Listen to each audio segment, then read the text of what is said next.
Well, from Washington, I'm joined by Webster Griffin Tarpley, author and historian. Welcome to the programme, sir. Mr. Tarpley, looking at the rights record of the participants of the meeting in Geneva, particularly that of the United States, it's somehow hard to believe that their only concern is human rights. I mean, can you tell us how a regime change in Syria may benefit every participant in that conference?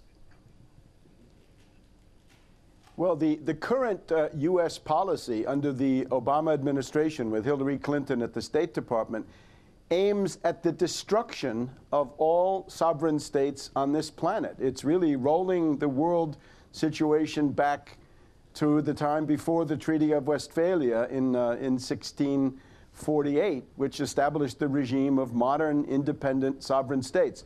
The desperation of the U.S. and the British comes from their financial bankruptcy. And what they've got to do is increase the rate of exploitation and looting and sacking of the entire world economy. And in the course of this, they find that any national government is an intolerable obstacle. It gets in their way. It can say no, right? Mubarak said no to them on numerous occasions. Gaddafi said no most of the time. So they've decided to smash up these countries. But notice, their goal is not just regime change. It's now microstates, mini-states, to use the terms of Zbigniew Brzezinski, partition, the favorite term of George Soros, Balkanization, failed states, rump states, warlords, warlords of the type that we see, for example, in Libya. So this is the goal, to have a situation where the International Monetary Fund and NATO rule the world from above, but then on the ground you've got a kind of crazy quilt of petty, squabbling, impotent little entities that could never resist ExxonMobil or JP Morgan Chase or Halliburton or anything of the kind. Something, again, like Libya today. So that's where they're headed with this. It would be then to break up Syria, to detach the Kurdish part, to detach parts that would be claimed by Turkey, to perhaps start the Lebanese civil war again. Perhaps there would be a continuous civil war in Syria. Perhaps Israel would start helping itself to various tracts of territory, and so on down the line. So that's where it's going. It's very sinister. Anyway, well, taking a look at the situation on the ground, I mean, for how long do you think Assad and the Assad administration in general will be able to absorb such huge pressure and stay in power? I think indefinitely. I think for a very long time. And Assad's holding power may turn out to be greater than the holding power of the coalition that is arrayed against him. Now, this, of course, depends on Russia and China maintaining their current blocking position in the Security Council. Hillary Clinton, after that tirade, that outburst that we just heard, her hysterical plan is to go back to the UN Security Council and to try once again to get a Chapter 7 resolution through the Security Council. And that will include draconian economic sanctions, and it will eventually lead then to an armed attack, a no-fly zone, meaning bombing, humanitarian corridors, buffer zones, and so forth. That will be a massive attack on Syria. There's no indication that Russia will go along. Lavrov, leaving the proceedings today, said the important thing is that nothing has been imposed.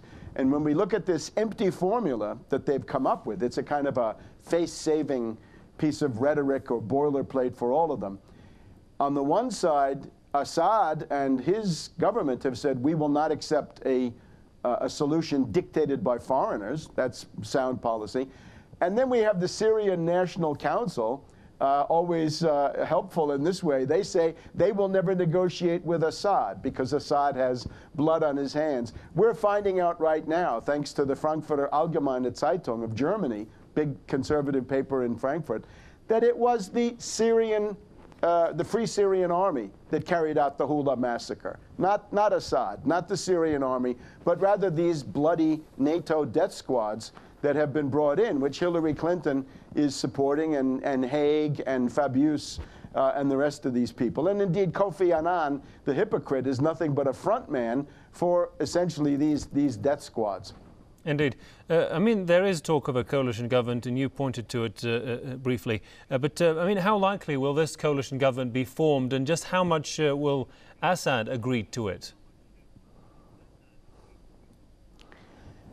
Well, there have been elections. That's another one of these sort of Orwellian features of these proceedings, right? There have just been elections in Syria in which more than 50%, I'm not sure exactly how many, but by all indications, more than half of the people who were registered to vote have voted, and there were opposition figures. Not everybody elected in those elections was from the Ba'ath Party. Of course, the Syrian National Council, a group of adventurers who like to live in expensive hotels and make pronunciations to the 4 points of the compass, they always say they won't negotiate. Why would they? They're living high on the hog the way it is. But there have been elections where you didn't have to be a member of the Ba'ath Party, so free elections have been held. But Kofi Annan said, those are not good enough, that's not what we mean. Well, what do you mean then, given the fact that the Syrian Free Army, the Syrian National Council, they say they won't participate in elections. So